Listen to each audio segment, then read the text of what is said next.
बिहार विधानसभा चुनाव में यदि एनडीए को बहुमत मिला तो मुख्यमंत्री कौन होगा।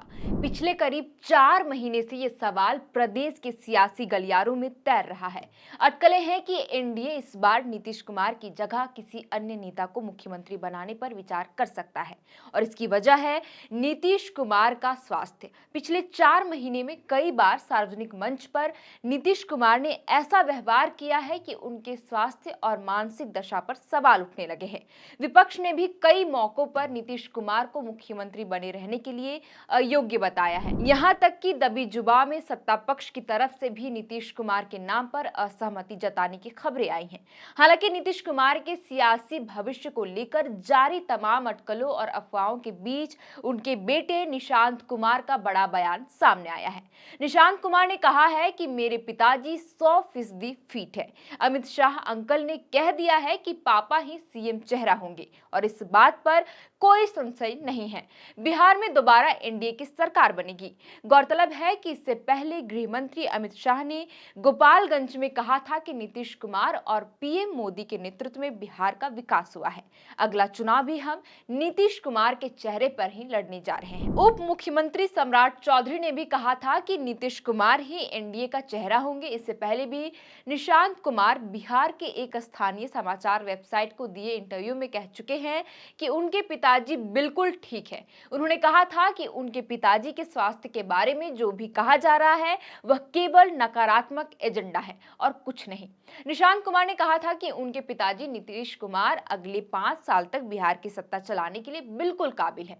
जब सब कुछ इतना स्पष्ट है तो फिर नीतीश कुमार के सियासी भविष्य को लेकर अटकलें क्यों लग रही है। आखिर क्यों नीतीश कुमार के बिहार का अगला मुख्यमंत्री बनने पर संशय के बादल है।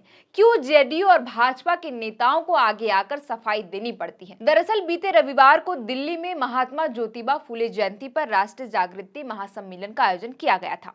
इस महासम्मेलन में शामिल हुए हरियाणा के मुख्यमंत्री नायब सिंह सैनी ने ये कहकर बिहार के सियासी तापमान बढ़ा दिया कि वहां सम्राट चौधरी के नेतृत्व में विजय पताका फहराई जाएगी। गौर कीजिएगा, सम्राट चौधरी भाजपा के नेता है और फिलहाल नीतीश सरकार में उप मुख्यमंत्री भी। ये पहली बार नहीं है जब मुख्यमंत्री चेहरे पर जदयू और भाजपा के नेताओं ने विरोधाभासी बयान दिया हो। इसी साल की शुरुआत में एक टीवी कार्यक्रम में गृह मंत्री अमित शाह ने बिहार में मुख्यमंत्री चेहरे के सवाल पर कहा था कि ये तो एनडीए के घटक दल मिलकर तय कर लेंगे। जाहिर है कि उन्होंने नहीं कहा था कि नीतीश कुमार ही मुख्यमंत्री पद का चेहरा होंगे। तब से ही बिहार में एनडीए की तरफ से मुख्यमंत्री के चेहरे पर सवाल उठ रहे हैं। इन अटकलों को मुख्यमंत्री नीतीश कुमार के सार्वजनिक व्यवहार ने और बल दे दिया है। शुरुआत 30 जनवरी को महात्मा गांधी की पुण्यतिथि से हुई। दरअसल पटना के गांधी घाट पर महात्मा गांधी की पुण्यतिथि पर आयोजित सभा में जब पुलिस के जवान बापू को श्रद्धांजलि अर्पित कर रहे थे तो नीतीश कुमार अचानक ताली बजाने लगे। तब स्पीकर ने उनको ऐसा करने से रोका। पटना में एक खेल समारोह का उद्घाटन समारोह होना था। मुख्यमंत्री नीतीश कुमार मुख्य अतिथि थे। समारोह की शुरुआत राष्ट्रगान से हुई। जैसे ही राष्ट्रगान बजा सीएम ने उसे रुकवा दिया और बोले कि पहले ग्राउंड का एक चक्कर मार कर आते हैं। जब वह स्टेज पर वापस लौटे और राष्ट्रगान बजा तो सीएम कभी हाथ जोड़ते, कभी प्रधान सचिव से बतियाते तो कभी पत्रकारों की ओर देखकर मुस्कुराते नजर आए। पटना में सहकारिता विभाग के कार्यक्रम में स्टेज पर गृह मंत्री अमित शाह की मौजूदगी में नीतीश कुमार एक महिला को कंधे से पकड़कर अपनी ओर खींचने लगे। सम्राट चौधरी ने तब उनको ऐसा करने से रोका था। इन घटनाओं के अतिरिक्त भी नीतीश कुमार सदन में अक्सर आपा खो देते हैं। मीडिया में कुछ कहने जाते हैं तो उनके ही कैबिनेट के मंत्रियों द्वारा उनको रोक दिया जाता है। जब बिहार विधानसभा का बजट सत्र खत्म हुआ तो मुख्यमंत्री, स्पीकर और विधायकों का सामूहिक फोटो सेशन हुआ।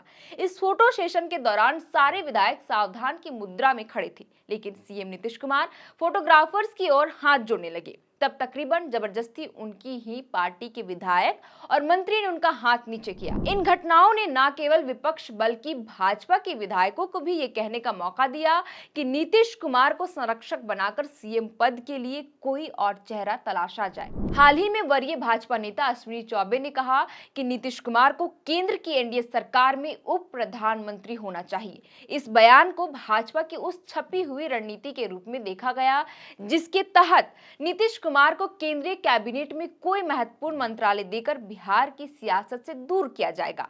केंद्र और राज्य में जदयू को सहयोग भी मिल जाएगा और मुख्यमंत्री भाजपा से होगा। कहा यह भी जाता है कि नीतीश कुमार के अलावा जदयू के पास कोई विकल्प नहीं है। सियासी जानकारों का मानना है कि शायद जदयू भी यही समझती है कि नीतीश कुमार मुख्यमंत्री का पद संभालने के योग्य नहीं रहे।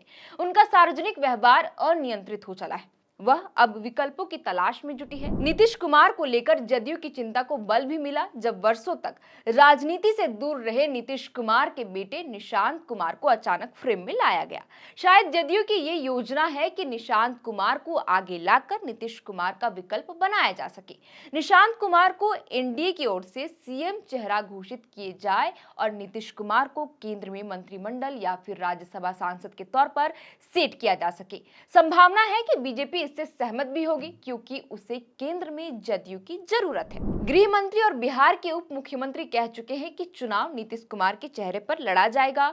वहीं एनडीए की ओर से सीएम चेहरा होंगे तो फिर विवाद क्यों है? दरअसल ऐसा ही कुछ बीजेपी ने महाराष्ट्र में एकनाथ शिंदे के लिए कहा था। महायुति गठबंधन की तरह से एकनाथ शिंदे को ही सीएम चेहरा बनाया गया था। जब चुनाव पूर्व एक प्रेस कॉन्फ्रेंस में बीजेपी के देवेंद्र फडणवीस से सवाल किया गया कि यदि महायुति को बहुमत मिला तो मुख्यमंत्री कौन होगा, तो उन्होंने एकनाथ शिंदे की ओर इशारा करके कहा था कि मुख्यमंत्री आपके सामने बैठे हैं। हालांकि चुनाव बाद क्या हुआ सब लोग जानते हैं, इसलिए बिहार को लेकर अभी श्योर नहीं कहा जा सकता।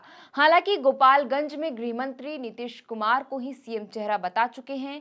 सम्राट चौधरी भी कह चुके हैं कि संशय नहीं है। निशांत कुमार पिता नीतीश कुमार को 100% फिट बता रहे हैं, बाकी तो सब भविष्य के गर्भ में है। फिलहाल के लिए इस वीडियो में इतना ही। आप देख रहे थे द फोर्थ पिलर। हमारा नाम है श्रेया। आपके लिए खबर लिखा था हमारे कंटेंट हेड सूरज ठाकुर ने। बहुत बहुत शुक्रिया।